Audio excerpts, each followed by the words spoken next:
Epilogue.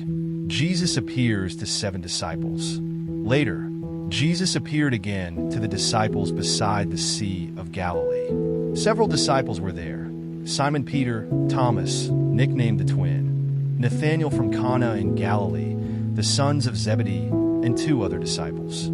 Simon Peter said, "I'm going fishing." "We'll come too," they said. So they went out in the boat, but caught nothing all night. At dawn, Jesus stood on the beach, though the disciples didn't realize it was him. He called out, "Fellows, have you caught any fish?" "No," they replied. "Throw your net on the right side of the boat, and you'll get some." Jesus said. They did, and they couldn't haul in the net because of the large number of fish. Then the disciple whom Jesus loved said to Peter, "It's the Lord." When Simon Peter heard that, he put on his tunic, jumped into the water, and headed to shore. The others stayed in the boat and pulled the net to shore, for they were about 100 yards away. When they got there, they found fish cooking over a charcoal fire and some bread. "Bring some of the fish you've just caught," Jesus said. Simon Peter went aboard and dragged the net to shore. It held 153 large fish, yet the net hadn't torn. "Now come and have some breakfast," Jesus invited.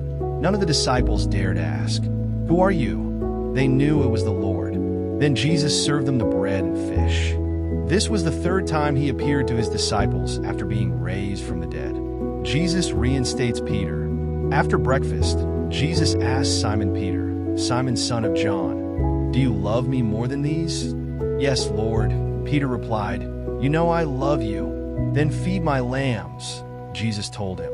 Jesus repeated the question, "Simon, son of John, do you love me?" "Yes, Lord, you know I love you," Peter answered. "Then take care of my sheep," Jesus said. A 3rd time, Jesus asked, "Simon, son of John, do you love me?" Peter was hurt that Jesus asked this a 3rd time. He said, "Lord, you know everything. You know that I love you." Jesus said, "Then feed my sheep. I tell you the truth, when you were young, you dressed yourself and went where you wanted to go. But when you are old, you will stretch out your hands, and others will dress you and take you where you don't want to go." Jesus said this to let Peter know by what kind of death he would glorify God. Then he said, "Follow me."